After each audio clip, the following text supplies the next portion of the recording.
Hi, welcome to Richard Bey Talk.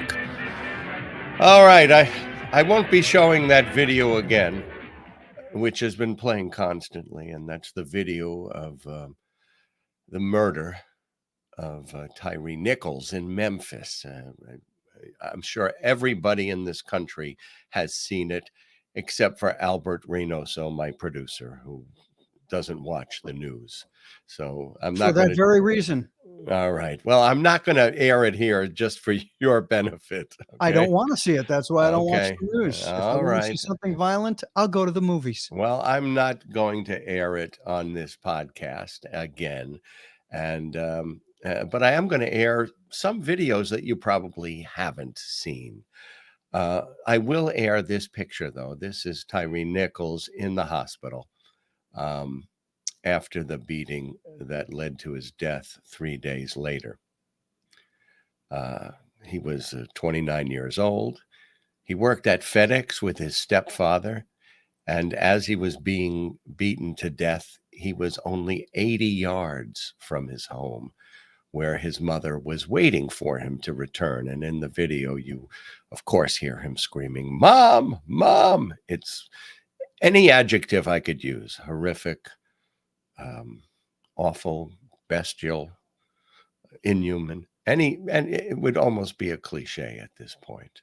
And I'm sure everybody has seen the horror of it for themselves.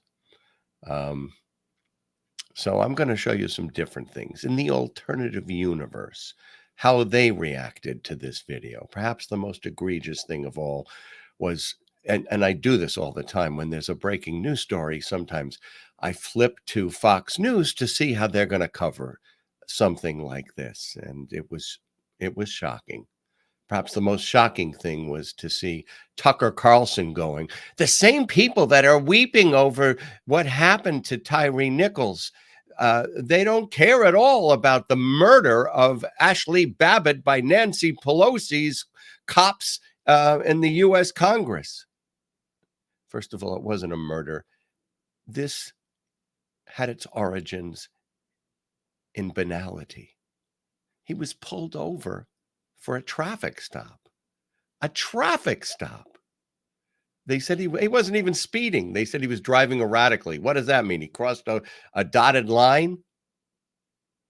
And if you've seen the video, the fact that this sort of violence and hostility could spring from something so banal, so inconsequential.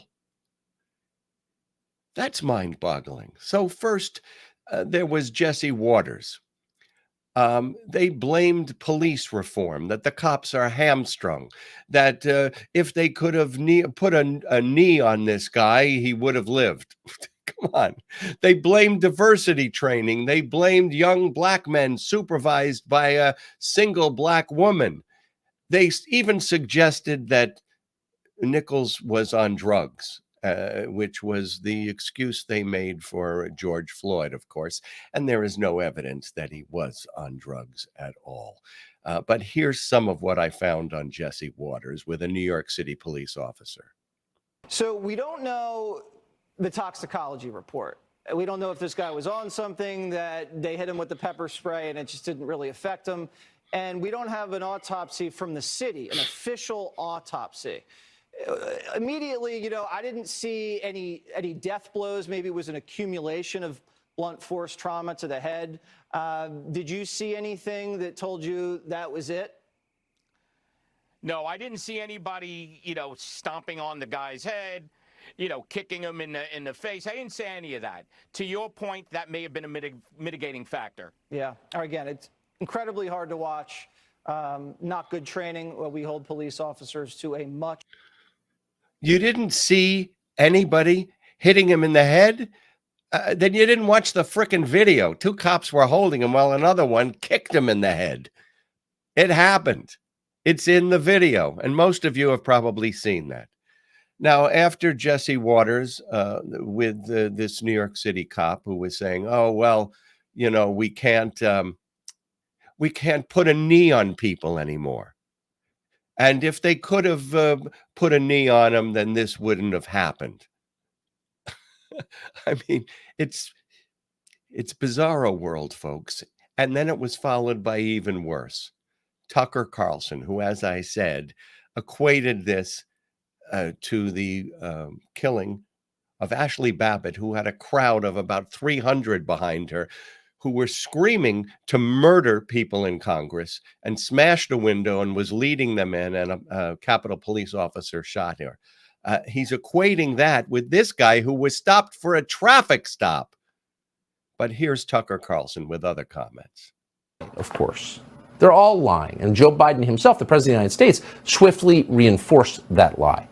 Referring to an event in which every single participant and their supervisors was the same color, Biden lectured the United States that, quote, fatal encounters with law enforcement have disparately impacted black and brown people.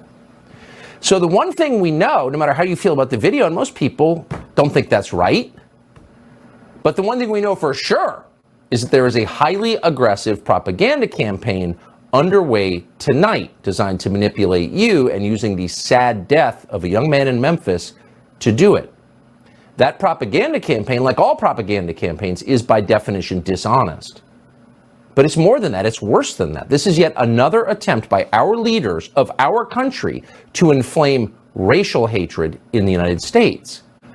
So the let's abolish the police idea was as stupid and deadly as it seemed. That has not stopped professional political activists from trying to bring it back. As we've told you, riots unfolding tonight all over the country. As we told you, riots tonight are unfolding over the country. At another point, he said, we'll continue for the duration of the show to monitor the riots that are unfolding across our country tonight. Gee, I must have missed those riots, didn't you? There were no riots. It was a way for him to drag Antifa into the conversation, which is the bête noire of Fox News. If anybody was inciting violence, it was Tucker Carlson. The only riots that existed were the riots that occur in his fevered brain somewhere in the back.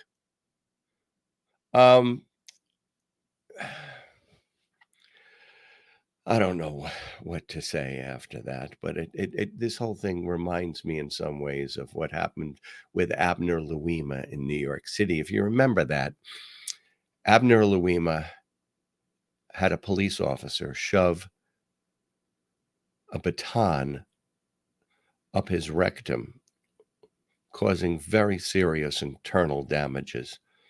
And I think I was on ABC radio at the time, or if not, I was just listening. But Sean Hannity every day he had the police officer's father on, and they were talking about how he was innocent. And there were allusions to the fact that Abner Louima had his rectum destroyed because he was gay, and he had been at a gay bar and had anal sex, of course, in the end, after the police officer confessed to this. And there was another officer who stood guard while it happened. There was no apology. There was no on air admitting this grievous mistake. The man who was in the hospital was called Lying Louima. Nobody ever had to pay a price for that terrible misrepresentation of fact. And it's pretty much true today. The same thing happened with the attack on Paul Pelosi. Someone broke into his house, smashed his head with a hammer. He still hasn't fully recovered from the injuries. He was in the hospital for a while. The guy is 82 years old. And immediately after it happened, once again, it was the gay excuse. My God, can they find some way to link Tyree Nichols, his murder, to gay involvement? But Paul Pelosi was gay. Immediately after that, on all the websites, they were talking about, oh, he knew this guy. There was no forced entry. Well, now there is video of all this. And we know for certain that this guy attacked Paul Pelosi for political purposes. How do we know? He himself has now said it. He wasn't his friend. It was a forced entry. He's not a leftist. Listen to his phone call that he made to a San Francisco news anchor. You all have seen the body cam footage. I have an important message for everyone in America. Freedom of liberty isn't dying. It's being killed, systematically and deliberately. The people killing it have names and addresses. So I got their names and addresses so I could pay them a little visit and have a heart-to-heart chat about their bad behavior. The tree of liberty needs watering. You need men of valor, patriots willing to put their own lives on the line to stand in opposition to tyranny. What I did was really bad. I'm so sorry. I didn't get more of them. So he's referring to the quote one of the founding fathers made, the tree of liberty needs to be watered with the blood of patriots. A very oft repeated and favorite tweet of the same people who carry the live free or die banners, the Gadsden flag with the rattlesnake, don't tread on me. That's what it is, not live free and die or die. It's obvious who this guy is, what he was about, that this was a political attempt at an assassination. Where are the apologies today? Adam Kinzinger, you may remember, the Republican who was on the January 6th committee, sent out this tweet today with a list of all the people who made allegations about Paul Pelosi and the fact that this might have been a gay assignation, that we didn't know all the facts, that this wasn't clear. Well, it's clear now, you guys. Adam Kinzinger says, hold them accountable. Well, when do we get an apology? As someone famously said, where does Paul Pelosi go to get his good name back once he gets his health back after this attack? All right, so it's a different world out there. And I think I've shown you some clips and some information, that maybe you haven't seen ad infinitum over and over again on the news. But this week as well, something, on a lighter note, the Academy Awards were announced. Now, people say nobody cares about the Academy Awards anymore, but people do care about movies. Even if we stream them these days rather than going to a movie theater, I wouldn't even be here if it wasn't for the movies. Back in the day, they used to have somebody in the movies, believe it or not, who, I think I hit about just the tail end of it, but there was a person there, an usher, who would have a flashlight and in the dark would show you to your seat. My grandmother was what was called a matron, and my mother worked under her as an usherette. And when my father came back from the Army Air Corps during World War II, his mother wanted to throw him a welcome home party, and she wanted to have pretty young girls there, and she invited my mother. And that's how my parents met. It's because of the movies. Now, because my mother and my grandmother both had worked in the movies, we had three movie theaters, all within like the same block in Far Rockaway, the Pix, the Columbia, the Strand. Some of them, the Strand was gigantic. Now, because of the employment of mother and grandmother, I was allowed to go to the movies for free. It was only like a quarter or 50 cents, but I'd have to walk in and ask for an okay. So I used to go to the movies every week. I saw Robinson Crusoe on Mars, and I saw it 3 times on Saturday and then another 3 times on Sunday. I saw Goldfinger 6 times. I would sit in that movie theater and watch the movies over and over again. The first time I thought about death and its finality was watching Tarzan's Great Adventure. There was a great white hunter who was trying to shoot him, and he dived into the water, and he couldn't come up for air, so he could drown. And I forget how it ended, but I said, oh my God, if he comes up for air, he gets his head shot off. If he doesn't, he'll drown to death. And if you're dead, it's forever.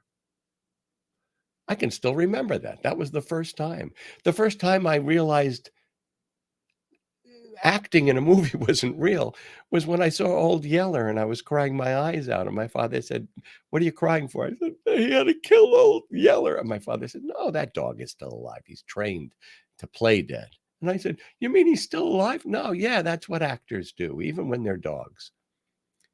The first time I think I heard about being gay was, and I don't remember the name, it was a Dirk Bogarde movie in black and white where it was a British movie and he worked for the government, and either somebody was blackmailing him or if the government found out, they would fire him.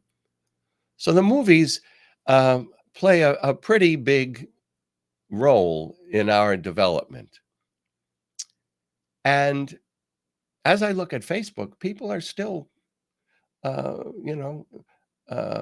very interested in movies. Now, The Banshees of Inisherin was an Irish movie, or is an Irish movie, nominated for an Academy Award.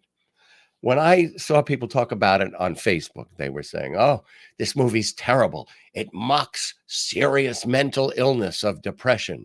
It just left me cold. The acting was good, but what about this story? So I didn't go to see it when it played in the movie theaters. But I am in Screen Actors Guild, and we have Screen Actors Awards. So they send me DVDs of all the movies nominated, or they allow me to stream them at a special site with a password on the internet. So I watched Banshees of Inisherin, and I thought it was fabulous. Albert, I even recommended it to you, right? Yes, you did.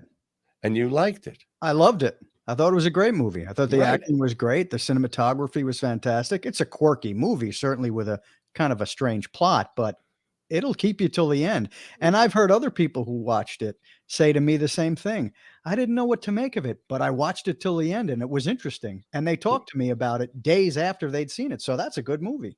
Well, to me, what the movie explored were the seeds of banality that lead to outrageous violence.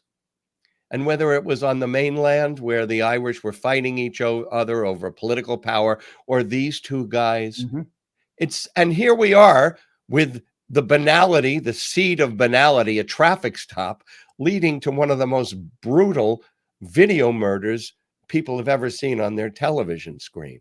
So I think it has relevance that is important, and the acting is great. Colin Farrell plays a simple man without being a simpleton, and the kid that plays the simpleton is just extraordinary. Brendan Gleeson is always fabulous.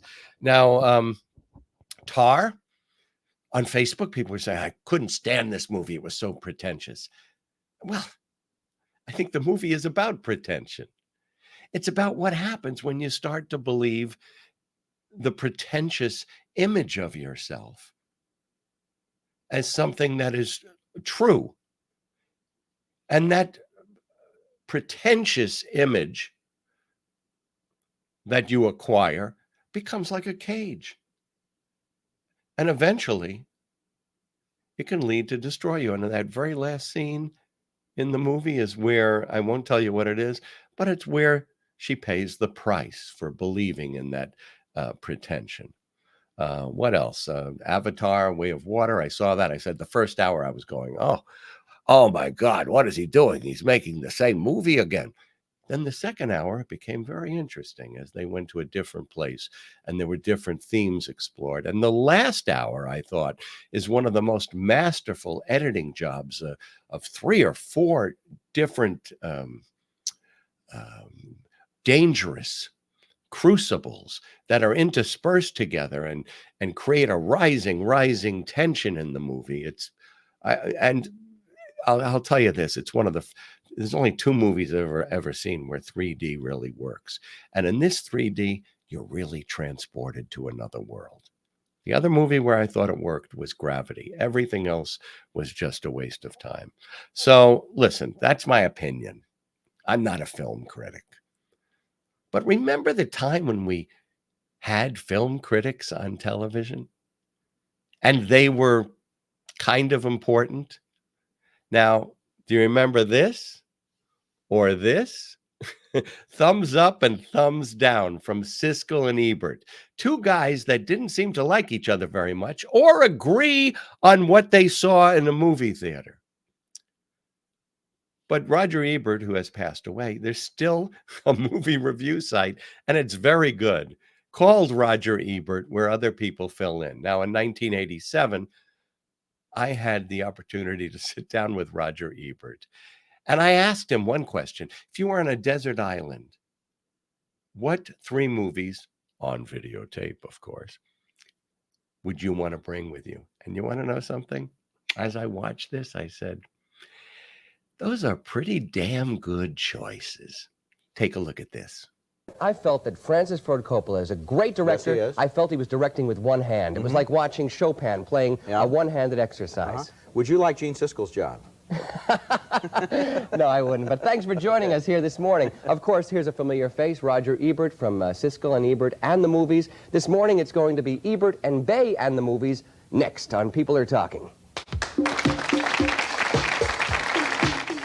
Good morning, Philadelphia. This is People Are Talking with Richard Bey.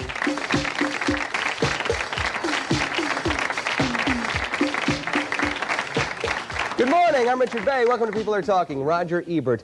Even backstage when we were talking about movies, everybody wants to talk to you about the movies, I'm sure. It's right. You know, when I got the job at the Sun-Times 20 years ago as a movie critic, the woman who was retiring said, the best thing about leaving this job is that nobody will ever again ask me if I've seen any good movies lately. You're linked with Gene Siskel on the show, where you guys are not at the movies anymore, you were and the movies Siskel now. and Ebert and the Movies, yes, the names are alphabetical according to Gene. Does it bother you? Do people get you mixed up with, do they say, hey, Gene Siskel, which one are you? Sometimes they call me Siskel, and then I say, no, I'm Ebert. And they say, oh, yeah, you're the other one. And I said, no, he's the other one. But usually people can't tell us apart. Does it ever bother you? It wouldn't it bother you? Yeah. You guys really get miffed at each other if you disagree? I mean, it seems like you get very passionate about it. Yes, we have been professional competitors for about 20 years, 18 years. And Gene works for the Chicago Tribune, I work for the Chicago Sun-Times. Until we started doing this format together about 10 years ago, we were not on speaking terms. And we do respect each other now, and there's even friendliness between us, but we are not best friends, and we never would be. And if you look back at some of the, I don't want to compare us necessarily to Abbott and Costello or Laurel and Hardy, but they never got along either because, in a way, the two of us are quite different personalities. Do you ever change each other's minds while you're... That has never happened. It has never happened? Never happened, no. Although his mind did change once, and I always call him on this. He now thinks Apocalypse Now was a very good picture by Coppola, the same man who directed Peggy Sue. And when the movie came out, he didn't think so. These days, a lot of people are choosing not to go to the cinema and pay the money and get hit on the back of the head with popcorn from the balcony and people screaming and cheering at the screen. But they do stay at home and watch movies on video cassette. And you have written Roger Ebert's A Movie Home Companion, the 1987 edition, where you rate video cassettes. If you were on a desert island with a VCR, what 3 cassettes would you bring with you? I would bring Citizen Kane, The Third Man, and Singing in the Rain. Singing in the Rain, huh? That's quite a diversity there. These are all movies from the 40s and the 50s, though. Do you think movies were better then? The movies those movies were very good. If you wanted newer movies, I'd probably take along something like E.T., maybe 2001, maybe Taxi Driver. Do you think the movies were better then, though, than they are now? No, there were a lot of movies then, and we don't see the bad ones anymore. You see, as a movie critic now, I see all of the movies coming out today, but I only see the best movies from the 30s and 40s, so there's a built-in selection process going on. Those are 3 great movies that he mentions, and you know what? After thinking about it, I'd have to agree. And the Third Man is one of my favorite movies. Citizen Kane is, Albert, what? Did you have 3 movies? No. I hit the wrong button, but I agree with The Third Man, definitely, no question about it. And Citizen Kane is a masterful movie. Yeah, Singing in the Rain is fun. Yeah, and you know, I mean, those are great choices. All right, in July of 1989, though, we lost 2 important figures in the movies. Laurence Olivier and Mel Blanc died within a day of each other. And opinion writers across the country came out with articles saying that we weren't paying enough attention to the artistry and genius of Mel Blanc because Laurence Olivier had died at the same time, and Mel Blanc deserved more of our attention. Now, Laurence Olivier won 3 Oscars, and Mel Blanc, movies that he did the voice for, won 6 Oscars. Now, he never personally got an Oscar, but one of the heads of the studio had died, and his widow said to Mel Blanc, "You deserve this," and she gave him an Oscar.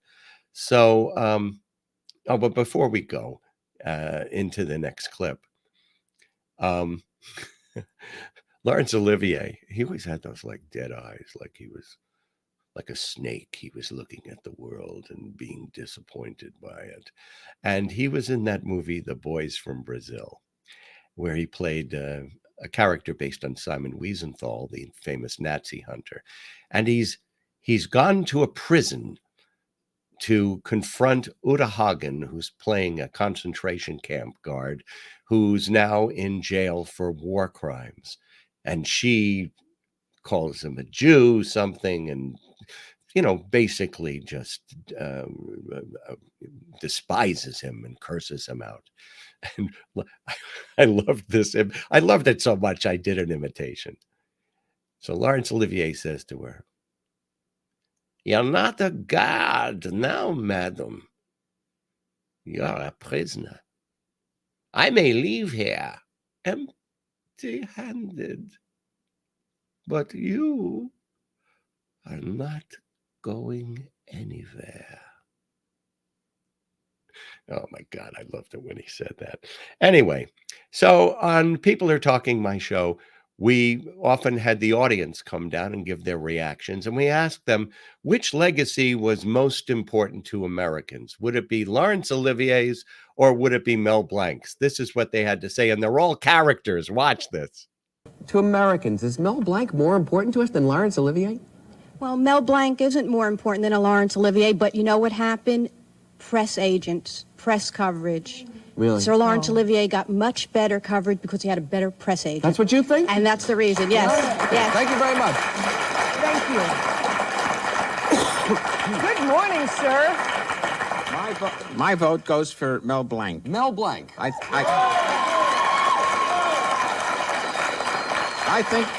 think in 100 years from now, you won't be seeing Sir Laurence Olivier, but you will be seeing Mel Blanc. Oh yeah. I want you to know that Bugs Bunny will live forever. So we have a telephone call right now. Good morning. Where are you calling us from? Good morning. Good morning. How are you guys today? Oh, we're fine. I'm calling from Syracuse, New York. Syracuse. How are you? Oh, we're doing great. I'm in favor of Mel Blanc because, A, he was a part of my childhood, and I'm 25 years old, and I want my daughter to watch him because I just think he was wonderful. Okay. Thank you for the phone call. Good morning. Is no one here was tremendously touched by the artistry and talents and genius of Laurence Olivier? Yes, Ma'am? yes. I think that the question is throwing me just a little bit because... You reword it however you want to. Okay, I intend to, because both men were geniuses on their own and on their own merits. And it's like taking apples and oranges. How do you compare them? I agree with you. Yeah. That's my opinion. Well, another great actor is coming up next. Jerry Anthony from One Life to Live. Wise Guy in L.A. Law is next. So stay with us. That's not all, folks. We'll be right back. Oh boy, everyone's a character in New Jersey. But I do have to say this in terms of the durability of what they have done, in the movies, because you got to remember those, I know we grew up watching Bugs Bunny and Elmer Fudd and all the others on TV, but those were originally movies shown in a movie theater before the major feature. But as far as Mel Blanc's is concerned, I have a very close friend who's a doctor. And when I call him, I do say, "What's up, Doc?" And at the end of the show today, I'm going to say, "Bibbidi, bibbidi, bibbidi, that's all, folks."